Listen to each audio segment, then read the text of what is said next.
एक मित्र आहे, घरात शांतपणे झोपून पुस्तक वाचतोय, शांतपणे पडून पुस्तक वाचतोय. अचानक दारावर आवाज झाला. काय आवाज झाला? टकटक.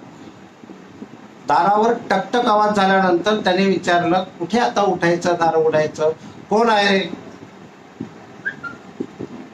बाहेरून एका मुलीचा आवाज आला. मी आहे. मी आहे म्हटल्यानंतर हा मधून म्हणतो, मी कोण? मी तुम्हाला ओळखत नाही. आवाजावरून तो ओळखलं नाही. मी कोण? तर तोच आवाज पुन्हा आला की मी आहे संधी. मी आहे संधी. तो म्हटला, खोटारडी आहेस तू. जी कोणी आहेस तू खोटारडी आहेस. का? तर संधी ही दोनदा नॉक करत नाही. Opportunity never strikes twice. लक्षात घेतलं पाहिजे की संधी कधीही दोनदा येत नाही, एकदाच वाजवते. म्हणजे आपल्याला हे लक्षात घेतलं पाहिजे मित्रांनो की कधी संधी आपल्या दरवाजा ठोठवेल हे सांगता येत नाही. त्यामुळे आपण नेहमी अलर्ट राहायला हवंय. त्यामुळे आपल्या उद्यमशीलतेच्या स्थायी भावामध्ये आपल्याला काय शिकवायला पाहिजे? तर तत्पर राहायला पाहिजे. त्यामुळे आत्ताच्या परिस्थितीमध्ये आपल्याला काय उद्योगाची संधी आहे याचाही विचार करत राहणं गरजेचं आहे. म्हणजे सदैव तत्पर, सातत्य आणि नवीन टेक्नॉलॉजीच्या विषयामध्ये अभ्यास करत राहणं हे आत्ता आपल्याला करण्यासारखं आहे.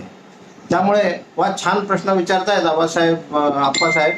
उद्योजक होण्यासाठी जास्त महत्त्वाचं काय, पैसा की गुणवत्ता? येतो मी त्याकडे. अगदी दोन्ही महत्त्वाचंच आहे, पण त्याआधी आपल्याला संधीचा शोध महत्त्वाचा आहे. एकदा संधीचा शोध म्हणजे संधी मिळाली तर तिला फक्त आपल्याला असं वाटलं की ही संधी आहे, तर 6 प्रश्न विचारा जे तुम्ही नेहमी करता, नकळतपणे करता. की काय करायचं आहे, का करायचं आहे, कुणासाठी करायचं आहे, बरोबर, कशासाठी करायचं आहे. म्हणजे व्हॉट, व्हेन, वेअर, वाय, हुम. म्हणजे कुणासाठी करायचं आहे, कसं करायचं आहे, कधी करायचं आहे. हे जर आपण प्रश्न विचारले, these are your honest servants. हे 6 W जे आहेत हे तुमचे ऑनेस्ट सर्वंट आहेत. आणि हे तुम्ही एकदा विचारलं, का करायचं आहे आणि काय करायचं आहे हे जर ठरलं तर आपल्याला आपला प्रॉडक्ट किंवा सेवा निवडता येते. हे एकदा निवडलं की आपल्याला, मला असं वाटतं की कसं करायचं याकडे जावं लागेल. त्यासाठी मेथड ठरवायला पाहिजे. आणि मेथड एकदा ठरली की त्यानंतर आपल्याला कुठे विकायचं आहे म्हणजे कुणासाठी करायचं आहे हे पण लक्षात येईल.